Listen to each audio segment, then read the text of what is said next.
नमस्कार मित्रों, राजकीय महाविद्यालय बनेड़ा भीलवाड़ा में आपका स्वागत है। आज हम चर्चा करेंगे चीन के अपवाद तंत्र के विषय में। बड़ा महत्वपूर्ण टॉपिक हमारा चल रहा था, चीन का प्रादेशिक भूगोल। इसके संदर्भ में हमने पहले चीन के जो धरातलीय स्वरूप है उसके बारे में चर्चा की थी। पर्वत, पठार और मैदानी क्षेत्र चाइना का किस प्रकार से है। उसके बाद में दूसरा सबसे महत्वपूर्ण जो होता है किसी देश की प्रादेशिक में जो प्राकृतिक तथ्य है उसमें अफवाह तंत्र का भी बड़ा महत्वपूर्ण योगदान होता है। तो अब हम चर्चा करेंगे चीन के अफवाह तंत्र की। जैसा कि आप चित्र में देख रहे हो, ये चीन का मानचित्र है। इसके ऊपर एक बीच में मंगोलिया जो देश है वो इसमें शामिल पड़ोसी देश दिख रहा है आपको। एक तरफ भारत दिख रहा है, म्यांमार भी दिख रहा है। फिर भी मोटे रूप से आप इसमें चीन के अफवाह तंत्र को देख सकते हो कि इसमें चीन की पर्वत श्रेणियाँ और अफवाह तंत्र आपको दिख रहा है, क्योंकि पर्वतीय क्षेत्रों से उच्च भागों से ही नदियाँ निकलती हैं और फिर वो किस प्रकार से।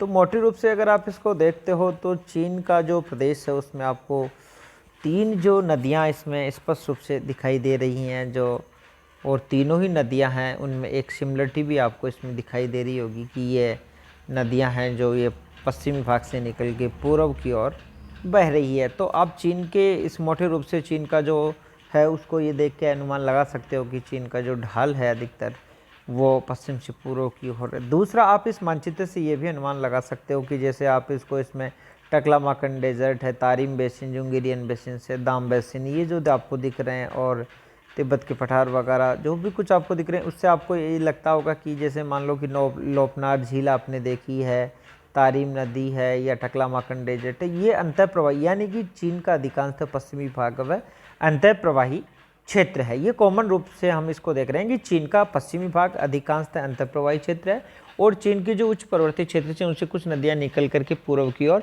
बह रही हैं। सबसे महत्वपूर्ण जो नदी क्रम है ये पश्चिम से पूर्व की ओर तीन महत्वपूर्ण नदियां, जिसमें हांगहो, यांगटी, सीक्यांग और सीक्यांग, यांगटी सीक्यांग जिसको यांगटीज भी कहते हैं, ये तीन प्रमुख जो नदियाँ। उत्तरी भाग में भी कुछ नदियाँ जैसे कि आमूर हैं और अन्य भी कुछ नदियाँ और हैं, जैसे इसके हांगो की साइक भी हो है और भी कुछ नदियाँ हैं जिनका भी हम जिक्र करेंगे। पर प्रमुख रूप से जो नदी क्रम आपको इसमें दिख रहे हैं हांगो का और यांगटी सीक्यांग का और सीक्यांग का, ये प्रमुख नदी क्रम आपको यहाँ दिखाई दे रहा है। अपवाह तंत्र में देखो आप, चीन में उच्चाउच्ची विभिन्नता के कारण नदियों का विस्तार अधिक है। जनरल सी बात है कि जब हमने चीन के धरातलीय स्वरूप को देखा था तो उसमें हमने पाया कि चीन में उच्चाउच्च में काफ़ी अधिक हमने देखा कि 50% के आसपास हमने पर्वत श्रृंखलाएँ वहाँ देखी और 50% को जो कवर करती है उसके क्षेत्रफल के 35% पठारी भूभाग है और 15% उसमें मैदानी भूभाग है। कई भाग सागर तल से नीचे भी वहाँ देखने को हमें मिले थे, लगभग 5-10% जो भाग है। इस प्रकार हम कह सकते हैं कि चीन का जो धरातलीय स्वरूप है काफ़ी अधिक विविधताएं लिए हुए हैं। इस कारण चीन को नदी बहुल देश भी कहा जाता है। जब इसमें धरातलीय विभिन्नताएं काफ़ी अधिक है तो नदियाँ बहुत अधिक बन जाती है। चीन के आर्थिक विकास में नदियों की अत्यधिक उपयोगी एवं महत्वपूर्ण भूमिका रही है। चीन के विशाल भूभाग पे 3 वृहद नदियाँ प्रवाहित होती हैं जिनका जिक्र अभी हम यहाँ करेंगे प्रमुख रूप से। हालांकि नदियाँ बहुत सारी हजारों की संख्या में है, लेकिन हम जो जिक्र करेंगे वो प्रमुख रूप से 3 अपवाह क्षेत्रों के विषय में ही करेंगे। उत्तरी चीन, मध्य चीन और दक्षिण चीन, जो इसको 3 पार्ट में डिवाइड कर देती है। सबसे महत्वपूर्ण यहाँ की हांगो नदी जो आपको यहाँ चित्र में दिख रही होगी, ये हांगो देखो, ये आपको दिख रही है और ये हांगो इधर से देखो ये आ रही है और ये आपको हांगो नदी दिख गई होगी। और लास्ट में ये जो नानसान है उसके दक्षिण में होते हुए यहाँ ये आ गई और ये यहाँ से आप देख रहे हो कि ये जो चित्र में आपको दिख रहा होगा कि कुनलुनशान के जो अंतिम सिरा है उसके कुनलुनशान जो पर्वत है उसके पूर्वी भाग की ओर से जो झील वाला प्रदेश आपको दिख रहा है, ये झील यहाँ से ये हांगो नदी यहाँ से निकल रही है और बड़ी महत्वपूर्ण चीन का शोक के नाम से भी ये नदी जानी जाती है। चीन के उत्तरी भाग की सबसे महत्वपूर्ण नदी है ये। जैसा कि मैंने आपको बता दिया, नदियां जो हैं वो पश्चिम से पूर्व की ओर कैसे प्रवाहित हो रही है। अब हम हांगो के बारे में थोड़ा सा ब्रीफली देखेंगे एक बार।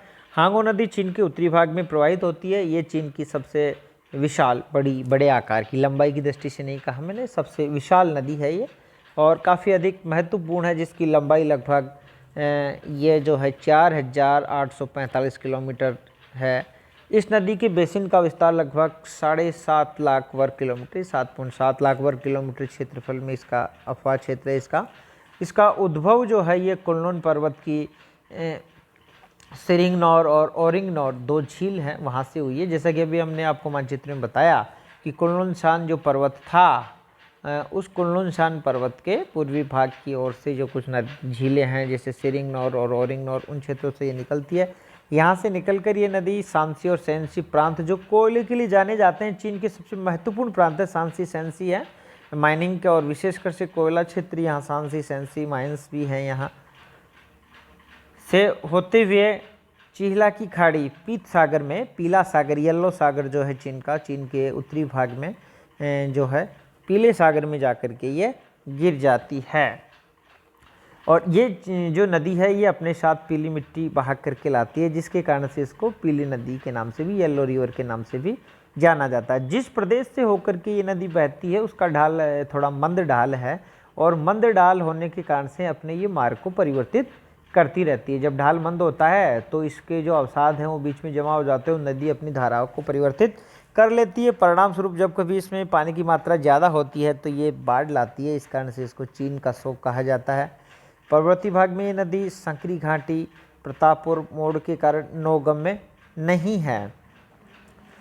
इसके मैदानी भाग में चीन की कुल कृषि योग्य भूमि का 40% भाग सम्मिलित है, यानी कि ये जिस क्षेत्र में बहती है वो चीन का बहुत अधिक उपजाऊ वाला क्षेत्र है, और वीहो इसकी मुख्य सहायक नदी है। इसी नदी की घाटी में चीन की आदि सभ्यता का उदय हुआ माना जाता है। चीन की प्रारंभिक जो सभ्यता ये थी वो भी हांगो नदी घाटी में ही डेवलप हुई थी। तो ये हमने देखा हांगो नदी के बारे में चीन के उत्तरी भाग में। हालांकि इससे जो उत्तरी और पूर्वी भाग हैं उसमें कुछ अन्य और नदियां भी हैं जिनका मैंने आपको बताया था, अमूर वगैरह हैं, और अमूर के अलावा भी इस वाले जो क्षेत्र में सुंगेरी नदियां आदि कुछ महत्वपूर्ण नदियां इस क्षेत्र में बहती हैं। अब हम जिक्र करेंगे यांगटी सिकियांग का। ये नदी चीन के लगभग मध्य भाग से होकर गुजरती है। नदी चीन की सबसे लंबी नदी है, ये चाइना की जो 5,557 किलोमीटर है, और ये चीन की सबसे बड़ी नदी है तथा इस नदी से चीन के कुल क्षेत्र का 20% भाग लगभग 20 लाख वर्ग किलोमीटर क्षेत्र अपवाहित होता है। क्योंकि चीन का जो क्षेत्रफल हमने देखा था लगभग 96 लाख वर्ग किलोमीटर, इसलिए 20% का मतलब लगभग सीधा सा ही 20% के आसपास हो गया है। ये नदी तिब्बत में स्थित जो टंगला श्रेणी है उससे निकलने के पश्चात जेचुआन प्रांत से और हुपे हुनान आदि प्रांतों से प्रवाहित होते हुए सागर में मिल जाती है। जैसा कि मैंने आपको बताया था एक बार, यहाँ आप देख सकते हो कि ये जो यांगटी सिकियांग नदी है ये देख रहे हो आप, ये पूर्वी चीन सागर आपको यहाँ दिखाई दे रहा है, और ये पूर्वी चीन सागर में गिरती है। ऊपर वाली जो आप देख रहे हो हांगो तो पीत सागर में गिरती है, ओपे की खाड़ी यहाँ पोहे की खाड़ी लिखा हुआ है। अच्छा, पूर्वी चीन सागर, ये यांगटी सी नदी आपको दिखाई देगी, फिर ये यांगटी सी नदी, और ये आपको दिखाई दे रही है टांगला श्रेणी, और इस टांगला श्रेणी के उत्तरी ढालों से निकल रही है, और कुनलुन जो पर्वत आपको दिखाई दे रहा है उसके ये दक्षिण ढालों से आपको दक्षिणी भाग में दिखाई दे रही है। जिस प्रकार से हमने हांगो का जिक्र किया था कि ये कुनलुन के सुदूर वाले जो भाग उसके कह सकते हैं पूर्वी भाग, उनसे ही वह निकल रही थी, इसका भी हमने जो जिक्र किया वो है ये।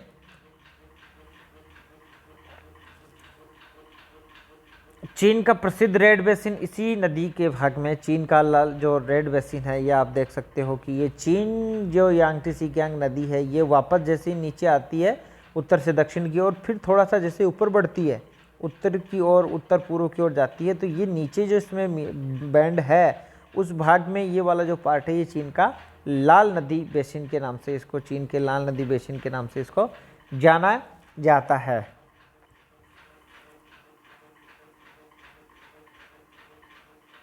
चीन का अन्न भंडार कहा जाता है ये जो लाल नदी बेसिन है, चीन का अन्न भंडार के नाम से रेड बेसिन जो है इसको जाना जाता है। ये नदी कृषि के साथ साथ परिवहन की दृष्टि से भी उपयोगी है। इसकी मुहाने से लगभग 1600 किलोमीटर ऊपर हैकाउ तक जहाज आ जा सकते हैं। इसकी प्रमुख सहायक नदियों में मिन, काइलिंग, युआन, सियांग और कान, ये मुख्य इसकी सहायक नदियाँ। अब हम जिक्र करेंगे अंत में शिकांग नदी का। ये नदी चीन के दक्षिण भाग में प्रवाहित होती है। इसकी लंबाई लगभग 2655 किलोमीटर। ये नदी यूनान के पठार से निकलती है। अभी जो आपने देखा था यूनान जो पठार जिसका हम जिक्र कर रहे हैं, ये लाल नदी जो बेसिन अभी रेड बेसिन है जो चीन का, उस रेड बेसिन के पूर्वी भाग की ओर यूनान पठार है, यानी कुछ पूर्वी कह सकते हैं, हल्का सा दक्षिण पूर्वी कहें तो ठीक लग रहा है मुझे कि ये उस वहाँ है ये यूनान का पठार, वहाँ से ये नदी निकलती है। और इस नदी की लोकेशन आप यहाँ देख सकते हो, सिक्यांग नदी जो निकल रही है उस वाले भाग को हम यूनान पठार कहते हैं। चीन का महत्वपूर्ण, इसका हमने धरातली क्षेत्र में भी इसका जिक्र किया था यूनान पठार का, और इसी यूनान पठार से ये सिक्यांग नदी निकलती है। और ठीक इसके पश्चिम वाला जो भाग है जहाँ यांगटी सिक्यांग नदी मोड़ लिए हुए हैं कुछ विशेष रूप से, और फिर दक्षिण से उत्तर से दक्षिण आती है और फिर दक्षिण से वापस उत्तर की ओर जाती है, ये वाला इसका रेड बेसिन है। और रेड बेसिन के ठीक पूर्वी भाग की ओर जो है ये यूनान पठार है जहाँ से सिक्यांग नदी का उद्गम हो रहा है। यह नदी यूनान के पठार से निकलकर क्वांगसी क्वांगटुंग प्रांतों से बहती हुई दक्षिण चीन सागर में गिर जाती है। इस नदी का क्षेत्र धान की कृषि के लिए प्रसिद्ध है। ये नदी मुहाने से लेकर के 800 किलोमीटर तक नौ परिवहन योग्य है। तो इस प्रकार से हमने 3 के प्रमुख नदी जो अपवाह क्षेत्र हैं नदियों के, उनके बारे में जिक्र किया। 3 महत्वपूर्ण, जिसमें हांगो सबसे महत्वपूर्ण उत्तरी भाग में हमने देखी, उसके बाद में हमने यांगटी सिक्यांग देखी और लास्ट में हमने सिक्यांग नदी देखी है। तीनों का उद्गम भी हमने देखा कि कहाँ से ये निकल रही है, कहाँ जा रही है। जैसे हमने सिक्यांग अभी जो अंत में देखी है उसका देखा कि यूनान के पठार से निकलती है और दक्षिण चीन सागर में गिरती है। दूसरा हमने जो इसमें देखा कि यांगटी सिक्यांग जो नदी है वो टांगला श्रेणी के वाले क्षेत्र से निकलती है और यहाँ से निकल करके पूर्वी चीन सागर में गिरती है। इसके मध्यवर्ती भाग जब ये उत्तर से दक्षिण की ओर आती है और फिर वहाँ से वापस उत्तर पूर्व की ओर मुड़ती, वो वाला भाग जिसका रेड बेसिन जो है ये काफ़ी अधिक उपजाऊ वाला क्षेत्र है, ये जो इसका रेड बेसिन है। तो तीसरी जो महत्वपूर्ण है हांगो नदी, उसका हमने देखा कि जो कुनलुनशान पर्वत है उसके सुदूर जो पूर्वी जो उसका पार्ट है वहाँ से ये निकलती है झील वाले क्षेत्र से, और वहाँ से निकलने के बाद में ये उस लोइस वाले पीत जो पीला येलो प्रदेश जो है वहाँ का एक तरह से पीली मिट्टी वाला जो भाग लोइस का पठारी प्रदेश से कम ढाल वाला भाग है, वहाँ से ये निकलती है। और वहाँ से निकलने के बाद में ये पीले सागर यानी कि उत्तरी जो भाग है वो चीन का, वहाँ यानी कि 3 स्थितियाँ हमने देखी कि बीच में पूर्वी चीन सागर है और जो पूर्वी चीन सागर है उसके ठीक उत्तर में पीला सागर और उसके ठीक दक्षिण में दक्षिण चीन सागर है। तो 3 नदियाँ हैं, तीनों अलग अलग स्थान पे जैसे ही गिर रही उनका जिक्र किया। इनके अलावा भी कुछ महत्वपूर्ण और नदियाँ हैं जिनका मैं आपको बता दूँ। आमूर महत्वपूर्ण नदी है जो चीन के उत्तरी भाग में, तथा सुंगेरी 2 महत्वपूर्ण नदियाँ हैं। ये देश के उत्तरी पूर्वी भाग में प्रवाहित होने वाली हैं। ये दोनों ही नदियाँ नाव चलाने योग्य हैं। इनके अतिरिक्त उलिकियांग और यालुकियांग, लियो हो, तारिम आदि अन्य महत्वपूर्ण नदियाँ हैं। चीन के पश्चिम भाग में आंतरिक जल प्रवाह की प्रधानता तथा तारिम नदी सबसे बड़ी नदी इस आंतरिक प्रवाह की नदी है। जो हमने कुनलुनशान और तिएनशान के बीच में तारिम बेसिन का जिसका जिक्र किया था और जिसमें टकलामाकन डेजर्ट का भी हमने वहाँ जिक्र किया था, उस वाले प्रदेश में तारिम सबसे महत्वपूर्ण नदी है। और लगभग चीन का जो अधिकांश जो पार्ट जो पश्चिमी भाग है वह है यहाँ का जो आंतरिक प्रवाह का क्षेत्र है। तो इस प्रकार से हमने चीन के जो अपवाह क्षेत्र या अपवाह तंत्र था चीन का, उसका मोटे रूप से हमने उसका जिक्र किया है। और आगे आने वाले जो वीडियो होंगे उसमें हम चीन के बचे हुए जो टॉपिक है उसकी चर्चा करेंगे। धन्यवाद।